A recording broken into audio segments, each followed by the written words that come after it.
Sid from Sid's Trains here, and welcome back to Workbench Wednesday. Let's see what I got on the workbench. So today we have this tender sitting here, and this tender is from my buddy RJ's Mikado that I upgraded to TMCC with rail sounds, fan-driven smoke, LED lighting. He's shown it on his channel before, and I've talked about it before. And he got it back home to his layout, and he ran it for a little, and then he had some issues. It was starting to short out, and he brought it back when he came back to school in Washington, D.C., and he gave it to me, and I brought it home, and I opened it up, and I found that the main control board, which is this Electric Railroad Cruise Commander, has some issues with it now. I don't know what caused the issues, but I basically am just taking it that something might have happened on his layout, something might have happened while it was being shipped, or he didn't have a box for it, so he was just transporting it, I think, in a cloth, and things can shake around, things can move around, stuff can happen. Um, the motor could have been bad, so I have replaced the motor in the engine, which we will talk about the chassis of the locomotive in a little. But a bunch of things could have caused this, and I decided that I wasn't going to blame it on anyone. I wasn't going to make really anyone pay for it because I just didn't feel that was right. Plus, this was one of the first engines that I ever upgraded for a customer, and I wouldn't say the work was my best work. It could have been a lot better, and my skills over the past couple months have advanced. I've become a lot better with the work I do. I'm doing the legacy upgrades, which take a lot of effort, and I try to do factory quality work in them. And then now my upgrade work, mainly the TMCC upgrades, I try to do what I call upgrade style work, where everything is nice and neat and the wiring is as clean as it can be.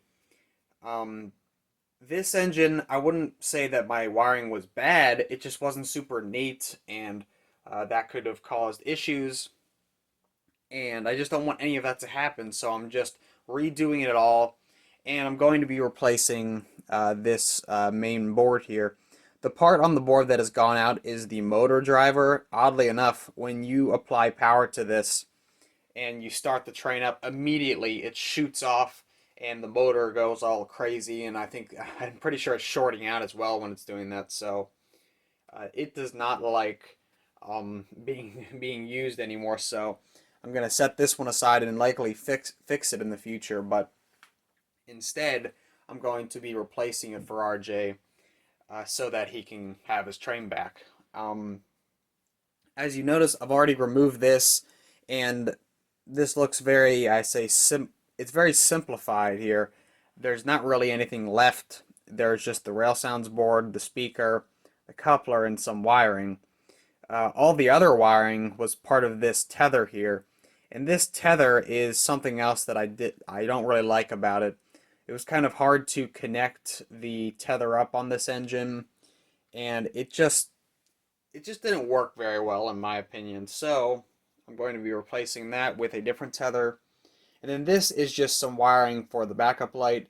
I just disconnected it because I had to disconnect all the other wiring, so I will be reinstalling that when I put everything back together.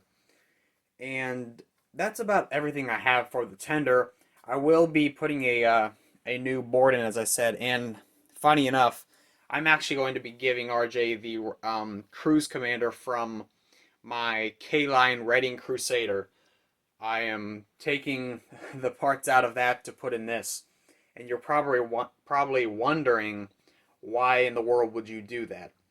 And it's kind of the same reason in a way. That was my first ever upgrade with a super chuffer, a chuff generator, LED lighting, the smoke, and all the stuff in the tender. And I've done, I think, 2 videos on that engine now, and it was me revising the smoke unit. And overall, The upgrade is still good. I just don't think it's as good as it could be.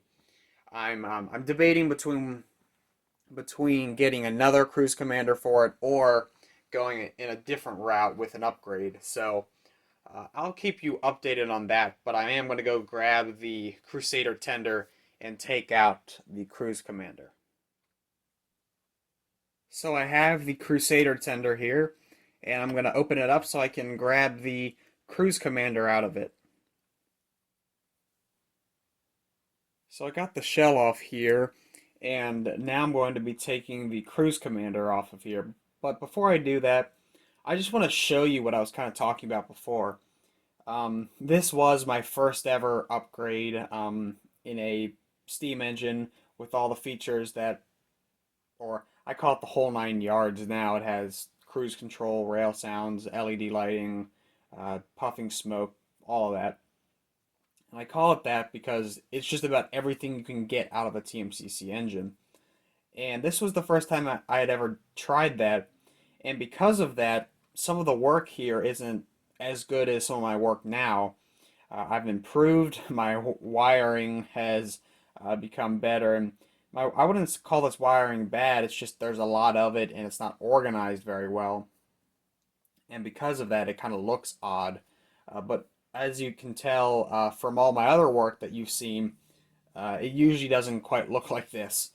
And because of that, I want to redo this engine in some way, shape, or form, whether it's with TMCC or some other kind of command control platform. So to start out, I'm just going to start taking off the wires from the cruise commander here. I'm just grabbing my little small screwdriver to disconnect all these wires, and that's all I'm going to be doing. It's pretty simple to take apart these or take apart the wiring or disconnect all the wires. I mean, I just unscrew the little ports, and once they're all undone, I can just pull the wires out like that.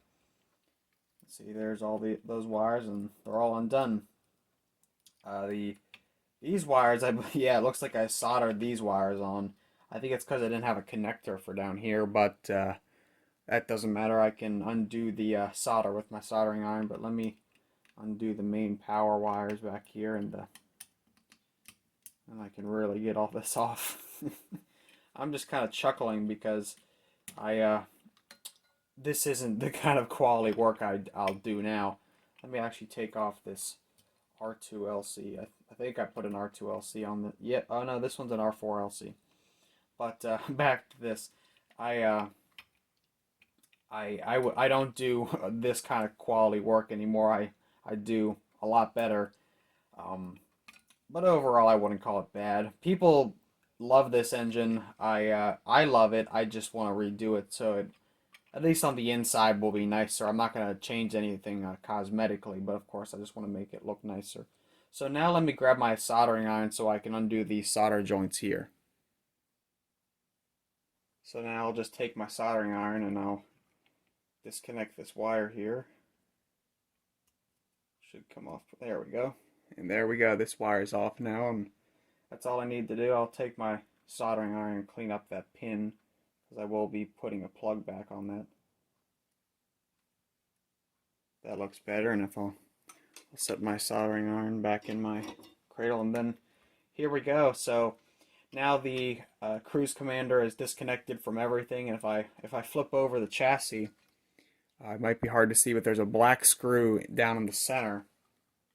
So I will just take a screwdriver and disconnect that screw. There we go. I'll make sure to hold the cruise commander while I do this and take that screw out. There's that. So now this should just pop right off. There's actually a wire on it. There we go. And there we go. Here is the cruise commander that I had in my Crusader. And it's pretty much identical. I think there are some slight differences, I believe. No, these are both the same version. There's been many versions of the cruise commander over the years, and I just didn't know which one this was, as I did this upgrade a couple of years ago. But yeah, here we go, and now I can put this into RJ's tender. So I got RJ's chassis back here, and I have the replacement cruise commander here, and I'm going to install this onto the chassis here, and you see the little hole that I had drilled before. So let me take off this bottom truck, or the truck here on the front, so I can get a screwdriver to where I need to put the screw in. And with that popped off, the wire will just slide through the hole there. And now I can, actually I'll just slide the whole wire through so it'll just make my life easier. There we go. I'm going to set that truck aside. And now I can slip the new screw through, and I'll take the replacement cruise commander and slip that on. Grab my screwdriver, and there we go. And I'll turn it up and make sure that I have the cruise commander straight on the chassis. I don't want it to be all crooked on there.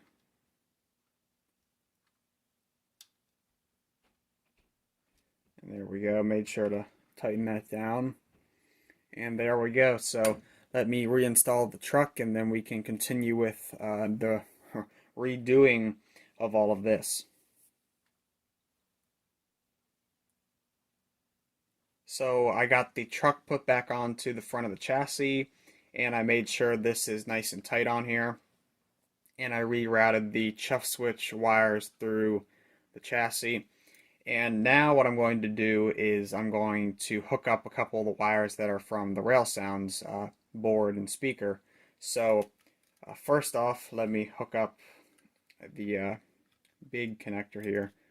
This goes to the Rail Sounds plug on the board, which is this white plug over here. So I'll just take it and slip it into that plug.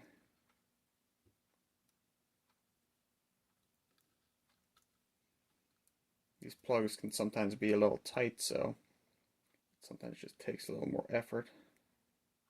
And there we go. That plug's on there, and then this is actually not part of the Rail Sounds. This is part of the knuckle coupler back here. So I remember this is the rear coupler plug on these boards, so I'll just pop this in there. I've noticed it's sometimes kind of hard to get this plug in. It's just odd that this plug can be a little hard. There we go. I've had troubles with these smaller plugs before, but there we go. And now the Rail Sounds and the coupler are hooked back up. So I'm also going to run these wires from the program run switch to the board over here. So let me trace those wires and make sure that I'm hooking them up to the right connection on the board. So I figured out where to put these wires, so now I'm just going to hook them up to those pins.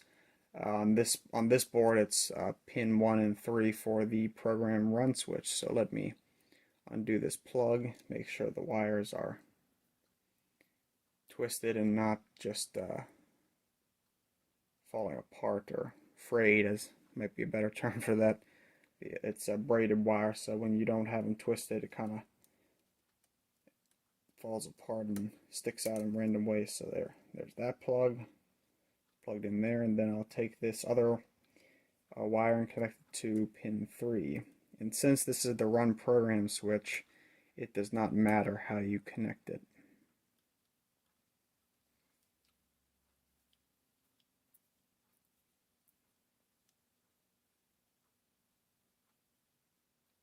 There we go.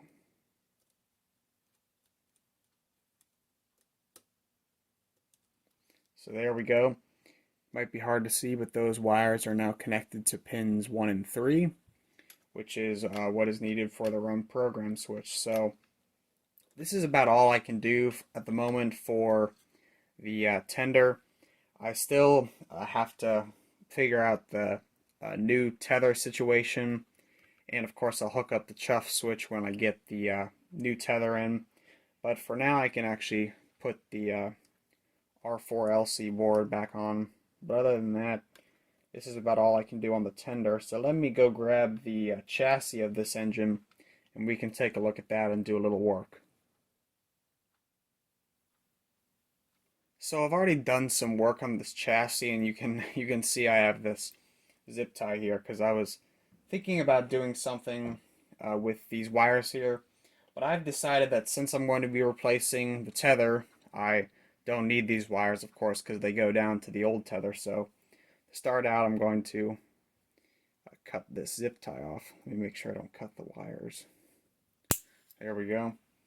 That zip ties off, and I'm going to need to cut any wires that are connected to anything. So it looks like this wire here is connected to something, so I'm just gonna cut it down here, and anywhere I cut wires I'll come back and redo the wiring there because it will need new wires. And I try now not to splice into connections very often anymore. Obviously you can see I have some splices here, which there's no issue with splicing into connections. It's just not as neat as I would like. So I'm just gonna disconnect some stuff here. I'm actually going to completely disconnect this spliced in wire here because I think it can be better. So let me disconnect it as much as possible. There we go. I'll cut it off here. Yeah, so that's gone now. I have this wire left over. I'm gonna snip that off and I'll redo that connection for the lighting. And it looks like now all my connections are loose from the tether. I think the only other connection that I need to undo is the motor back here. So I'm going to grab my snips and just cut the wires at the motor. It's just simple to do that, and I can come back and redo the solder there. And it looks like I also have a little light here that I had installed for the firebox on the engine. So let me set that aside. And now let me turn this around so you can get a better look at the tether. So if I actually hold this up to the camera here, there's the tether, and you'd put the plug through the hole in the back of the cab and plug it in, and it just didn't work very well because there was a gap between the hole and this plug, so it was kind of hard, and I just don't like this setup, so I'm going to be getting rid of this. So now I'm going to set the engine on its side so I can take off this plate here, so I can take off that plug. So let me grab, okay, so first of all I need to take off this flathead screw that holds on the back truck. So let me do that.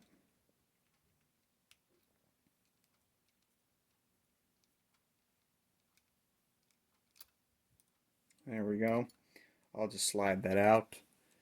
And the next thing that I will do is I will take this plate off. And this plate is held on with some screws up here. So let me disconnect them or unscrew them.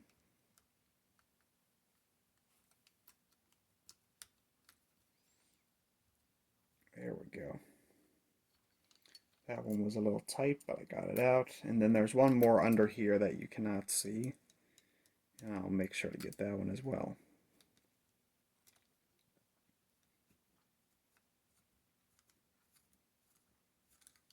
And there we go. The plate just popped off with the trailing truck. I'll make sure to grab this screw and set it aside. And here's a bare Mikado chassis, but here is the back plate with the truck, and there's the other end of the tether. So I'm going to take my screwdriver, and if I can, just take these screws out. There we go. They just pop right out. And I'll take the other side off as well.